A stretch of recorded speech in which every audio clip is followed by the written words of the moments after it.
Well, welcome back, folks. Many of you know that we've been heating our house and our buildings with this outdoor wood boiler for the last 18 years or so now. And it's been really nice, and it's good for us because during a normal winter with temperatures of 20 to 30 degrees Fahrenheit, throwing firewood in here twice a day is usually all it takes to keep our house, our garage, and my workshop heated. But there's a few weeks every winter where it can be brutally cold with single digit or even below zero temperatures. And when you combine that with a strong wind, filling it 2 times a day usually doesn't cut it. Meaning sometimes I need to feed it in the middle of the night. And at times, burning firewood alone doesn't keep the house warm enough. So we rely on backup heat sources when those times occur. But you know what? Our boiler is designed to burn both wood and coal.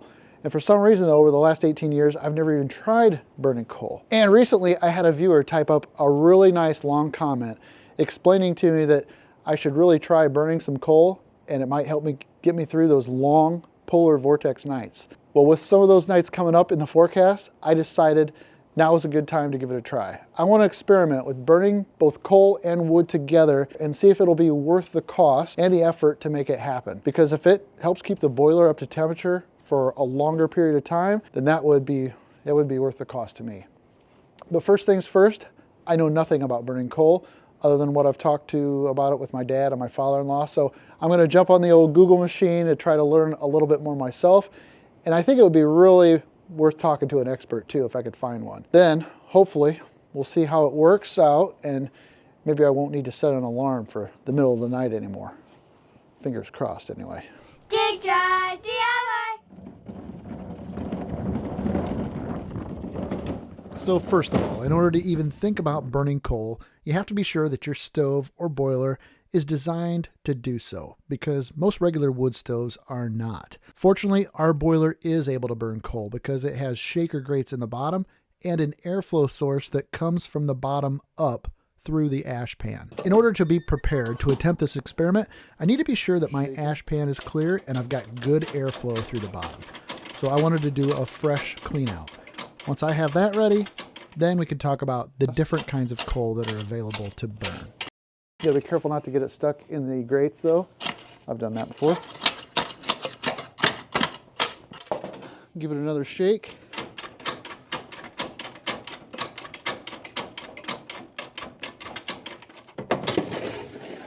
Get a few more ashes in there.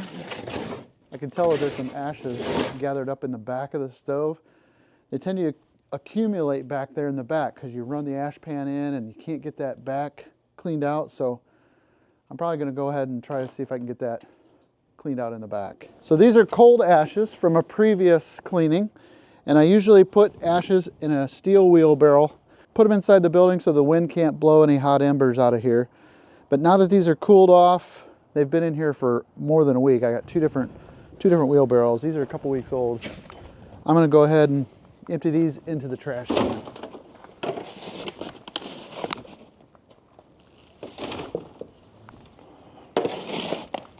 Oh man, hold on.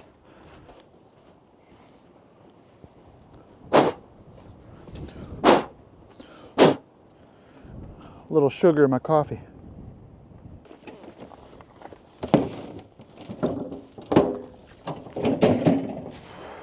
Okay, a lot of people talk about having a mask on. I think that's very important. If a mask is not available or I'm in a hurry, I do this technique like you would use if you were to go underwater and you didn't want to drown. I hold my breath and I do all my dusty work with my breath being held. And then when I'm done, I step away and I go like that and I breathe. Cool trick. We're gonna go ahead and clean this pan out. You can see it's got a couple hot embers there. Hot embers. It's just so I don't touch them with my hand.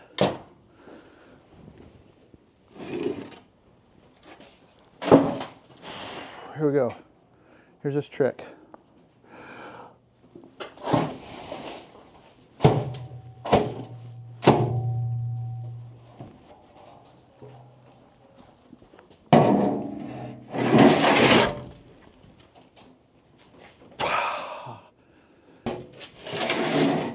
See how there's some accumulation?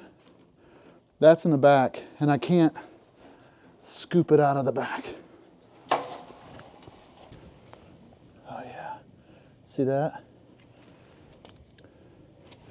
So it's plugged up back there. That's where the air blows in from the fan, and it looks like it's completely plugged. I try not to get a bunch of wood stacked up in the back, but we're gonna have to see if we can get that out of there.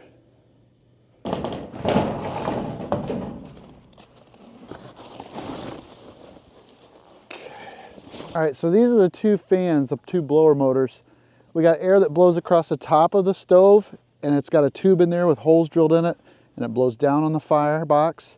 And then there's this fan right here that blows through the bottom of the ash pan and up through the shaker grates. This is the one I'm worried about. I'm afraid there's ash accumulated right inside this tube. And I normally have to clean this out maybe once or twice a year. But I'm just gonna pop this off of here, and then we're gonna blow air through there and get it cleaned out. Okay, see that ashes? That's what we don't want. So let's get that cleaned out as best we can. Sweep this out.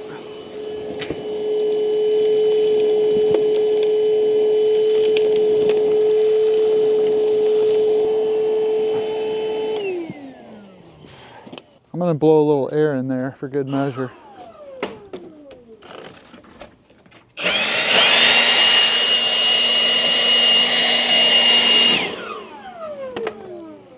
That's good. I'm gonna see. All right, we've got that blower hole all cleaned out. You wanna get a shot down in there? Okay. Now I feel good about that. Now the air should blow through there a lot easier. Wait till the fans kick on. Oh yeah. Now we're ready to go find some coal, and then we'll proceed with trying it out. Coal is available in a variety of different forms depending on what you want to use it for, but the two most readily available are anthracite and bituminous. They're oftentimes referred to as hard coal and soft coal. Anthracite is a higher ranking coal that is hard, brittle, has a higher carbon percentage, and is harder to ignite, but burns a nice blue flame. I'll be looking for a low sulfur anthracite to burn in my wood boiler because it is hotter and cleaner burning. And you can usually find it in 40-pound bags at your local farm type of stores or even Tractor Supply. I found it in two places pretty close to me pretty easily. All right, there's 10 bags of that. So just for reference, after tax, the bags from Schmucker Engine Repair are about 11 and a quarter a bag after tax. 11 and a quarter for a 40-pound bag. That equates to almost $500 a ton. He said to buy it in bulk is $450 a ton. That's a lot. $450 a ton. So might be cost prohibitive, but this might help with those long cold nights. So let's run over to Tractor Supply. I want to buy 10 bags there as well, and we'll just see what they've got for comparison. Okay, it's around the side of the building. Anthracite coal, rice coal, wait a minute. Miner's choice. Nut coal. Nut coal, rice coal. What's the difference? Oh, that's a little fine. That's ground up really fine. Okay, I know nothing about coal. Rice coal. I can feel that this is like super fine ground up stuff. So this is what I want. I soon learned that coal can be purchased in different sizes too, depending on the application you want to use it for. The name of it is based on the size. For example, there's a very fine rice coal, then there's pea coal, which is obviously a little bit bigger, and then what I was looking for, what I was told to get was nut coal, or sometimes called chestnut coal. I feel like I'm committing a crime against firewood by loading up a bunch of coal.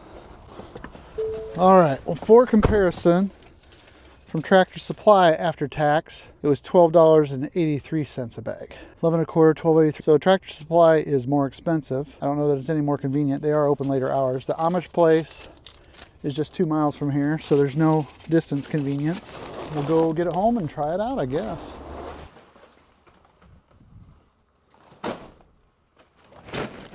Well, there's the 10 bags of Tractor Supply on the right and the 10 bags from the Amish place on the left. It looks like there's one bag difference. in how it sits. I can tell this stuff is a finer grind than this stuff on the right. So after finding some anthracite and nut coal locally and learning a little bit about how to burn it from the internet, I began to experiment this past week because it has been really cold. Matter of fact, it seems like every year during our local farm show, it ends up being one of the coldest weeks of the winter. It never fails, but that actually makes it a really great time for a farm show because everybody wants to go walk around indoors. And this year I actually got to meet and talk to quite a few viewers, which was fantastic. So thanks so much if you stopped by to say hi. But I also had a really unique situation in that I could talk directly to someone with lots of experience in burning coal in the exact brand of boiler that I own. So I wanted to find out if what I was doing with my stove was first of all safe, but also if I was doing the right approach.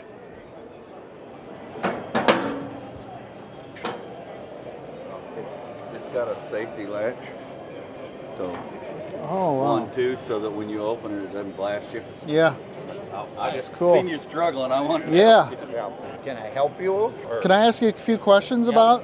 Keith, are you the owner? used to be. Used to be. Your Yep. son runs it now? Yep, Ryan and Jessica. Ryan and- Yep. Okay, so I've had a Crown Royal stove for 18 years, I think mine Okay. is going, 7,400. Okay. My question is, I recently had some viewers tell me I should be burning coal. Okay. So what are your thoughts, or what can you tell me about burning coal in one of those stoves, or if it's a good idea or not, or If you have access to coal, I like coal. you do? Yep. Hard coal burns different than bituminous coal or soft coal. Soft coal kind of burns like a wood, but you want to be careful what you buy and make sure it's low in sulfur. Okay. Hard coal, I like rice coal. A lot of them that burn coal will mix with wood in that. So, because hard coal is a little harder to burn. And, Is it? Yeah. And you got to run a different differential, probably a 1 to 3 degree differential. Okay. Otherwise, when you shut down, coal will go out on hard coal. Soft coal, 5 to 10 degrees. Okay. So the problem I was having was, like, especially when it's super cold like it has been this week, Yep. I burn lots and lots of wood. Yep. And if I put wood in at 9 o'clock at night, because I'm heating the house, the garage, and a big workshop, Okay. you know, the fire would go out, it would burn up all the wood by about 3 or 4 in the morning, Okay. but I don't want to be out there until about 7. Yep. Coal will take you longer. Will it take, Yep. well, so here's what I've been doing, and I guess I just want a confirmation on whether or not this is okay and that I'm not going to hurt anything. I split the bag into 2 5-gallon buckets, and I've been throwing in 20 pounds Yep. at a time on the top of like a little bit of an ash layer. Yep. Is that okay? Yep. Would that build it up good. What I normally do when I do coal, I will take probably 4 to 6 pails of coal. I'll put 2 or 3 on top of the fire, and then I put a pail on the left, a pail on the right, and a pail in the back. So the next morning when I come in, then I rake that warm coal over the grates, and then I repeat it and throw it on there. Gives the coal time to be warm and stuff like that. Gotcha. So you're not burning it up, it's just sitting It's just there. sitting there ready to Yep, go yep, and warmed up. Definitely, yeah. So is there any risk of damaging the grates No. or what? You want to keep at least 6 to 8 inches of ash all times over the shaker grate. Okay, that's, And you don't have to shake them. And with coal, you probably want a rake, a good rake that you can kind of break up the coal when you go out there to move it around a little bit. okay.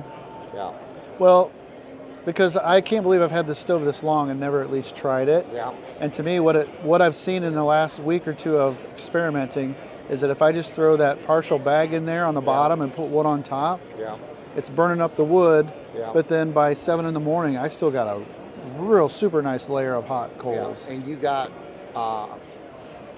where's your controller, in the front or It's the in the side? front. Oh, it is. Yep. The rheostat, where's that at about? The rheostat's about 3/4. Okay, yep, that's what we recommend. Okay, So, good. Yep. So I accidentally did it right. Yes, correct. Because as you look on our new ones, we have where it's supposed to be. All right, well, at least for the coal side of it, sounds like I'm not doing anything wrong or I'm not going to No. hurt the stove. No. So these stoves were made to burn coal or wood, right? Correct. And do you have many people that do both like that, though? Oh, yeah. Is that a good practice to throw some coal in with the wood or not? Yep. It gets you longer burn time. Yeah. Yeah. And it helps you learn how to burn the coal also. Okay, yeah. You know, just stop burning wood and trying to burn the coal.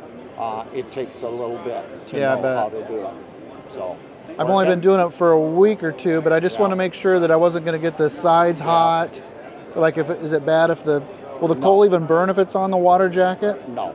It won't? It's mainly right over the It's got to be over the grates. shaker Yeah. grates. Okay, Yeah. So, well. And it will be red. It's Yeah. beautiful. I love burning coal. We burn it in our display trailer all the time. Do you really? Yep. So. Well, I've really I like the smell of it, and when I throw it on there, it really crackles and pops. Oh, yeah. Yeah. That's great. I'm glad I talked to somebody that knows what it's doing, because I felt like I was just I've heard some horror stories of people melting their grates and, overheating if it. you don't have enough ash over it, you'll burn the grate. So you're okay to have 8 to 10 inches of ashes in there, you Most think? certainly. Yeah, the air gets through it. Gets through it, It's that's like fine. a filter system. Oh, okay. Yep. So, Oh, that's a good way to look at it. Yep. So thank you, Keith. I appreciate it. thank you. God, I'd love to have that. Well, so far my experience burning coal has been a success. I can already tell that I've got much longer burn times and a hotter fire, which means I can maintain a higher stove temperature throughout that entire burn period.